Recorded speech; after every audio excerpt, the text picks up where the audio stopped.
Welcome back. Well, loneliness is an epidemic, and not just for older adults. It happens to kids, too. That's right. Our next guests tackle this topic in a brand new middle grade fantasy. It is titled Mail Order Monsters Crash Course. It is a tale of friendship breakups and makeups, and it's filled with lots of monsters with robots racing and chasing. And joining us now is the husband and wife duo who created the book. It's Silvia Acevedo, who wrote it, and Jeff Miracola, who did all of the art. Good to have you guys here. Thanks for having us. Great to see you guys. Absolutely. We love the fact that you're here. So talk about this first and foremost, working at husband and wife duo. Do you work well together? Yes, we're still married.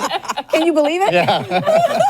Nailed it. Yeah, exactly. Actually, we've been collaborating on a whole bunch of projects forever. I mean, we've known each other since we were 12. We can barely remember life before each other. Oh, so, wow. yeah. Since you were 12. Yeah. That's amazing. And Sylvia used to work here at TMJ for so you probably recognize reporting, her. anchoring. Yeah, so it's great to see you.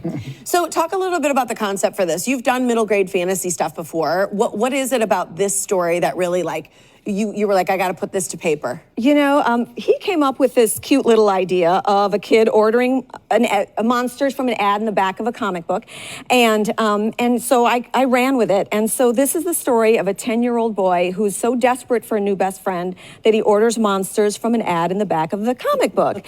And, you know, he's really on the outs. He's had a fight with his best friend, so they're not talking anymore. He's got a first crush. He doesn't even really understand what that means yet, you know. And then he's got a bully, and the bully is, relatedly, in a twist of fate, is the brother of the crush. And maybe those two things are related, who's to say? But so he needs someone to talk to. But of course, he's in a fight with his best friend. So what does he do? He sees an ad promising new friends, and he orders monsters. Oh, this is so 10-year-old, right? Like, this is the life of every 10-year-old we know. And what 10-year-old doesn't want a monster of their own? I mean, come on, we would order monsters Yeah, if we could. I want a monster. But I love that you tackle the topic of loneliness, because just as we said, it's not just something that affects older people, it affects kids too, and it can be crushing. It can. You know, I think that everybody needs somebody to talk to, and someone who you can share really your most intimate feelings. And so as a kid, you know how your feelings are so much bigger when you're a child. And so when you lose your best friend, you're suddenly like, who do you talk to? Like, there's some things you don't want to mention to your folks, and there are some things that you can't share with people who don't really know your history. And so, you know, he decides he really needs someone to talk to. You need a safe space. Right. So then you did all the art, correct, in the book? I did. So how did you envision what this monster would be? Is he cute? I kind of saw a little picture. Is he cute? Is he friendly? Is he monstery and scary? That's where a lot of the collaboration came in with the two of us. I mean, it's easy to come up with the idea that I came up with of he orders monsters from the back of a comic book, but then which he does all the time, by the way. He gives me these ideas and then run with it. And I'm like, okay, that's like a year's worth of work. No, now you show me who that monster is. Yeah. So then, we just back and forth. You know, I come up with monster designs and ideas, and then she would say, no, change, do this, do that. And I mean, that's what I do as an illustrator. I'm used to being told what to draw. So wait, boy, that's why this marriage works. He came up with some great ideas, and so there were some times where he tweaked the manuscript as well. And there are 3 monsters, so that gives us options. So they don't all have to be the same, which I absolutely love. Is that the mail order monster right there? That's one of them. That's one of them. Okay. He's a little scary. I'd rather have him under the bed. That's the start of the race right there. So what happens is later on in the story, his ex-best friend challenges Marco to some kind of a duel, per se, to settle the score, right? And so they decide to have one of the monsters and Tinker's robot race each other on remote-controlled trucks through the neighborhood junkyard, and that's going to settle the score. So Maite, who's the crush, who you saw with the flag, she's the one that starts the race. Cute. Oh, cute. So I noticed there's a lot of magic, a lot of fantastical elements to this story, and I've noticed that in other books that you've created, and this was just released Tuesday.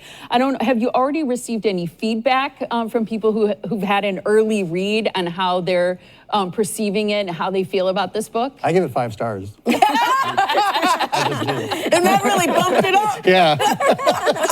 Actually, I mean, we've had really great response from the trade magazines and from lots of people who have reviewed it. It just hit #1 on Amazon new releases for robot stories. Congrats. And That's thank great. you. And some And really kind words from teachers too that she's known. So Yeah, that's what really did the cool. teachers say? you know, they say that I nailed it with the kids' dynamics, and the race is really fun, and they like the topic of friendship breakups and makeups, because that's really important for that age group. It's what they're dealing with. You also sprinkle in some Spanish. Yes. And I think that's a cool element as well. Thanks. Yeah, I do sprinkle some in with some translation, or else you can understand it through the context. It's very light, so it won't slow down your story if you don't speak Spanish. But if you do speak Spanish, it's kind of nice to see that. And Marco actually is, he's a Puerto Rican boy, 10-year-old boy, and he goes to school in Milwaukee's South Side, and he has a lot of Spanish-speaking friends. Know anybody who went to school on Milwaukee's South Side? It spoke to me. I love it. I love that aspect of it, the hometown part of it. You guys, congratulations on this collaboration. It's fun. Really this is exciting. adorable. Now you got to turn this into an animation version, right? That's next for you. 'Cause this would be a fun race to watch. That's your homework. Oh, that's my homework. Yep, that's next. Chain me back to the drawing table. Exactly. Well, we are working on book 2, so there you go. Yeah. Good for you. Nice. Yeah, congrats, you guys. Yeah, it was awesome. All right, again, Sylvia and Jeff's new book is called Mail Order Monsters Crash Course. You can order from wherever books are sold or pick up a signed copy at Boswell. You can also meet them on September 20th. They're going to be at Blue House Books in Kenosha. Then again, on November 9th, they'll be at Children's Book Festival at the Burlington Public Library to support that library expansion plan.